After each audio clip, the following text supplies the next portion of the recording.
మనం ఒక మొబైల్ కొనాలని డిసైడ్ అయిన తర్వాత ఆ మొబైల్ ఎలా ఉంటుందో తెలుసుకోవడానికి యూట్యూబ్లో ఆ మొబైల్కి సంబంధించిన రివ్యూస్ చూస్తుంటాం. ఒక మొబైల్ కొనుక్కునే ప్రాసెస్లో మనం చేసే అతిపెద్ద మిస్టేక్ ఇది. మొబైల్ రివ్యూస్ ఎప్పుడైనా సరే, ఏ మొబైల్ గురించి అయినా సరే 99% పాజిటివ్ రివ్యూసే ఉంటాయి. అన్ని మొబైల్ రివ్యూస్ తప్పని నేను చెప్పట్లేదు, జస్ట్ 99% మాత్రమే. హాయ్, వెల్కమ్ టు టెక్ కవి. నేను మీ కీర్తిసాగర్. ఈ 99% మొబైల్ రివ్యూస్ ఎప్పుడైనా సరే కస్టమర్స్ మంచి మొబైల్ తీసుకోవడానికి హెల్ప్ చేయడానికి కాదు, మొబైల్ కంపెనీస్ ఆ మొబైల్స్ యొక్క సేల్స్ పెంచుకోవడానికి చేస్తారు. మరి మనకున్న పరిష్కారం ఏంటి? మనం తీసుకోవాల్సిన జాగ్రత్తలు ఏంటి? మనం ఏ మొబైల్ తీసుకోవాలో ఎలా డిసైడ్ చేసుకోవాలి? మనం తీసుకోవాలనుకుంటున్న మొబైల్ మంచిదో కాదో ఎలా తెలుసుకోవాలి? దీనికి కొన్ని ట్రిక్స్ ఉన్నాయి. ఇలాంటి విషయాలన్నీ చెప్పే మన ఛానల్కి సబ్స్క్రైబ్ చేసుకోవాలి. సపోజ్ ఒక మొబైల్ కంపెనీ ఒక 20,000 రూపాయల్లో ఒక మొబైల్ లాంచ్ చేసింది అనుకుందాం. ఆ మొబైల్కి సంబంధించిన రివ్యూస్లో రివ్యూవర్స్ అందరూ ఆ మొబైల్ యొక్క ఫీచర్స్ ఏంటి, అందులో ఉన్న స్పెసిఫికేషన్స్ ఏంటి, ఆ మొబైల్ చూడడానికి ఎలా ఉంది, వాడడానికి ఎలా ఉంది, ఆ మొబైల్ పట్టుకోవడానికి కంఫర్ట్ ఎలా ఉంది, ఇలాంటి ఎన్నో విషయాలు కవర్ చేస్తారు. ఇక్కడ వీళ్ళేం అబద్ధాలు చెప్పట్లేదు, కానీ అదే అమౌంట్కి వేరే కంపెనీస్ ఎలాంటి ఫీచర్స్ ప్రొవైడ్ చేస్తున్నాయి, అదే బడ్జెట్లో వేరే ఆప్షన్స్ ఏమైనా ఉన్నాయా, లాంటి విషయాలన్నీ కూడా ఆ మొబైల్కి సంబంధించిన రివ్యూస్లో రివ్యూవర్స్ ఎవరు కవర్ చేసే అవకాశం అయితే లేదు. ఇది రివ్యూవర్స్ ఫాల్ట్ ఏం కాదు. రివ్యూవర్స్ బ్రాండ్స్తో మంచి రిలేషన్షిప్ మెయింటైన్ చేయాల్సిన అవసరం ఉంటుంది, కాబట్టి దానికి సంబంధించిన ప్రెషర్ కూడా రివ్యూవర్స్ మీద ఉంటుంది. ఆ మొబైల్ చూడడానికి ఎలా ఉంది, వాడడానికి ఎలా ఉంది లాంటి విషయాలు కవర్ చేయగలరు, కానీ ఆ మొబైల్ లాంగ్ టర్మ్లో ఎలా ఉంటుంది అనే విషయాన్ని వాళ్ళు పర్సనల్గా వాడి రివ్యూ చేసే 1-2 మొబైల్స్ గురించి మాత్రమే లాంగ్ టర్మ్ రివ్యూస్లో కవర్ చేయగలరు. అలాగే ఆ కంపెనీ యొక్క గత చరిత్రను చూసుకుంటే ఆ మొబైల్ కొన్న తర్వాత ఎలాంటి ఇష్యూస్ ఫేస్ చేసే అవకాశం ఉంది అనే విషయాన్ని కూడా రివ్యూవర్స్ మ్యాక్సిమం అవాయిడ్ చేయడానికే ట్రై చేస్తారు. చాలా తక్కువ సందర్భాల్లో మాత్రమే మొబైల్ రివ్యూస్లో ఇలాంటి విషయాలను కవర్ చేసే అవకాశం అయితే ఉంటుంది. ఈ మొబైల్ రివ్యూస్లో కొన్ని పెయిడ్ రివ్యూస్ కూడా ఉంటాయి, ఇది మనందరికీ తెలిసిన విషయమే. రివ్యూవర్స్ రివ్యూస్లో 100 మెగాపిక్సెల్ కెమెరాస్, 200 మెగాపిక్సెల్ కెమెరాస్ అని ఎన్నో విషయాలు చెప్తుంటారు, కానీ 100 మెగాపిక్సెల్ కెమెరాస్ ఉన్న మొబైల్ కంటే 50 మెగాపిక్సెల్ కెమెరా ఉన్న మొబైల్ బెటర్గా పర్ఫామ్ చేసేటివి ఎన్నో ఉన్నాయి మార్కెట్లో. అలాగే 50 మెగాపిక్సెల్ కెమెరా కంటే కూడా 20 మెగాపిక్సెల్ ఉన్న కెమెరా ఉన్న మొబైల్ బెటర్గా పర్ఫామ్ చేసేటివి కూడా ఉన్నాయి. అందుకే తక్కువ మెగాపిక్సెల్ ఉన్న కెమెరాస్ బెటర్గా పర్ఫామ్ చేయలేవని, ఎక్కువ మెగాపిక్సెల్స్ ఉన్న కెమెరాస్ బెటర్గా పర్ఫామ్ చేస్తాయని చెప్పలేము. ఇదంతా సాఫ్ట్వేర్ ఆప్టిమైజేషన్ కిందకు వస్తుంది. బెటర్ సాఫ్ట్వేర్ ఆప్టిమైజేషన్తో బెటర్ ఇమేజ్ క్వాలిటీని అయితే అచీవ్ చేయొచ్చు కంపెనీస్. రివ్యూస్లో రివ్యూవర్స్ ఇలాంటి నెంబర్స్ ఎన్నో చెప్తుంటారు. ప్రాసెసర్స్లో ఎన్ని కోర్స్ ఉన్నాయని చెప్తుంటారు. అలాగే బ్యాటరీ ఎంఏహెచ్ 5000 ఎంఏహెచ్ బ్యాటరీలు అంటుంటారు, 5500 ఎంఏహెచ్ బ్యాటరీలు అంటుంటారు.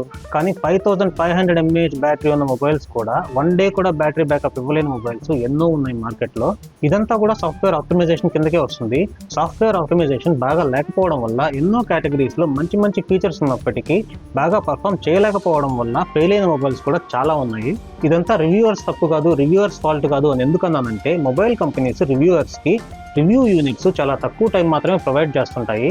ఈ తక్కువ టైంలో ఆ మొబైల్స్ని అన్ని రకాలుగా పరీక్షించి అన్ని విధాలుగా బెటర్ రివ్యూస్ని ప్రొవైడ్ చేయడం అనేది ఆల్మోస్ట్ ఇంపాసిబుల్ అనమాట. అలాగే యూజర్స్ కూడా రివ్యూవర్స్ నుంచి quick reviews, unboxings, first impressions లాంటి వీడియోస్ని ఎక్స్పెక్ట్ చేస్తున్నారు. దీనివల్ల తిరిగి రివ్యూవర్స్ మీదే ప్రెషర్ పడుతుంటుంది.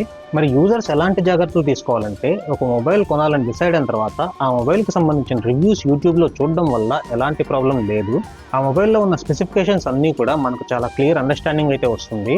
అలాగే ఆ వీడియోస్తో పాటు యూట్యూబ్లోనే మనకు బయింగ్ గైడ్స్, కంపారిజన్ వీడియోస్, అలాగే ఒక బడ్జెట్లో ఎలాంటి ఆప్షన్స్ ఉన్నాయి మనకు చూస్ చేసుకోవడానికి అనే వీడియోస్ కూడా యూట్యూబ్లో ఉంటాయి. ఫర్ ఎగ్జాంపుల్ 10,000 to 20,000 బడ్జెట్లో మనకు ఏ ఆప్షన్స్ ఉన్నాయి, ఏ మొబైల్ బెస్ట్ అనే వీడియోస్ ఉంటాయి. అలాగే 20,000 to 25,000 బడ్జెట్లో కూడా ఏ ఆప్షన్స్ ఉన్నాయి, ఏ మొబైల్ తీసుకుంటే బెస్ట్ అనే వీడియోస్ కూడా యూట్యూబ్లో ఉంటాయన్నమాట.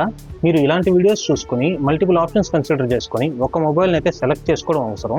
కంపారిజన్ వీడియోస్ అంటే 2 లేదా 3 మొబైల్స్ని కంపేర్ చేస్తూ వాటి స్పెసిఫికేషన్స్ని ఎక్స్ప్లెయిన్ చేస్తూ వాటిలో ఏ మొబైల్ తీసుకుంటే బెస్ట్ అనే కంపారిజన్ వీడియోస్ కూడా చూసి ఒక డెసిషన్ తీసుకోవడం అవసరం. అలాగే బయింగ్ గైడ్స్ కూడా ఉంటాయి. అలాగే ఒక బడ్జెట్లో మనం మన అవసరాలకు తగ్గట్టు ఎలాంటి మొబైల్ చూస్ చేసుకోవాలి అనే వీడియోస్ కూడా యూట్యూబ్లో ఉంటాయి. వాటిని కూడా చూసి ఒక డెసిషన్కి అయితే రావచ్చు మనం. అలాగే ఫైనల్ డెసిషన్ తీసుకునే ముందు నెగిటివ్ రివ్యూస్ కూడా చూసి ఒక డెసిషన్కి అయితే రావడం మంచిది. ఒకవేళ మనకు యూట్యూబ్లో నెగిటివ్ రివ్యూస్ లేకపోతే అమెజాన్ అండ్ ఫ్లిప్కార్ట్ లాంటి వెబ్సైట్స్లో యూజర్ రివ్యూస్లో నెగిటివ్ రివ్యూస్ చూసి ఒక డెసిషన్కి అయితే రావచ్చు మనం. అలాగే ఇంకో విషయం కూడా గుర్తుపెట్టుకోండి, ఏ మొబైల్ పర్ఫెక్ట్ కాదు. అన్ని మొబైల్స్లోనూ పాజిటివ్ పాయింట్స్ ఉన్నట్లే నెగిటివ్ పాయింట్స్ కూడా ఉంటాయి. కాబట్టి మనం అనుకున్న బడ్జెట్లో మనకున్న ఆప్షన్స్లో ఏ ఆప్షన్ చూస్ చేసుకుంటే మనకు బెస్ట్ అనే విషయం, మనకు ఇలాంటి విషయాలన్నీ చూసుకుంటే ఒక అండర్స్టాండింగ్ అయితే వస్తుంది. దాన్ని బట్టి ఒక డెసిషన్ తీసుకోవచ్చు మనం. అలాగే మన అవసరాలను కూడా దృష్టిలో ఉంచుకుని ఒక మంచి మొబైల్ని అయితే సెలెక్ట్ చేసుకోవాల్సి ఉంటుంది మనం. ఫర్ ఎగ్జాంపుల్ మనం గేమింగ్ పర్పస్ కోసం ఒక మంచి మొబైల్ తీసుకోవాలనుకుంటుంటే మంచి ప్రాసెసర్ని మాత్రమే కాకుండా ఒక మంచి వేపర్ ఛాంబర్ కూలింగ్ సిస్టమ్ ఉన్న మొబైల్ని కూడా సెలెక్ట్ చేసుకోవడం అవసరం అవుతుంది. అలాగే మీకు కెమెరా పర్ఫార్మెన్స్ కూడా ఇంపార్టెంట్ అనుకుంటే కేవలం మెగా పిక్సెల్స్ని మాత్రమే పట్టించుకోకుండా మంచి కెమెరా ఆప్టిమైజేషన్ ఉన్న మొబైల్ సెలెక్ట్ చేసుకోండి. ఈ విషయాన్ని రివ్యూవర్స్ వాళ్ళ రివ్యూస్లో అయితే కవర్ చేస్తుంటారు, గమనించండి.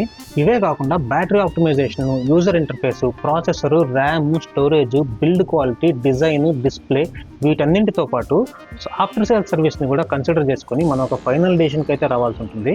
కంపెనీస్ మార్కెటింగ్ స్ట్రాటజీస్లో భాగంగా రకరకాల నంబర్స్ అయితే చెప్తుంటారు. ఆ నంబర్స్ అన్ని చూసి కన్ఫ్యూజ్ అవ్వద్దు.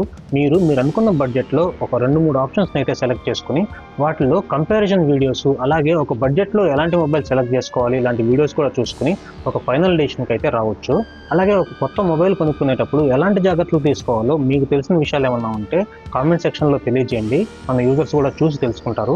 ఈ వీడియోలో నేను మీకు ప్రొవైడ్ చేసిన ఇన్ఫర్మేషన్ మీకు నచ్చినట్లయితే ఈ వీడియోని లైక్ చేయడం మర్చిపోవద్దు. అలాగే ఇలాంటి ఇన్ఫర్మేటివ్ వీడియోస్ మన ఛానల్లో రెగ్యులర్గా పోస్ట్ చేస్తుంటాను, కాబట్టి మన ఛానల్కి అయితే సబ్స్క్రైబ్ చేసుకుని ఫాలో అవుతుండండి. నెక్స్ట్ మరొక ఇంట్రెస్టింగ్ వీడియోలో మళ్ళీ కలుసుకుందాం. అంతవరకు సెలవు, బై.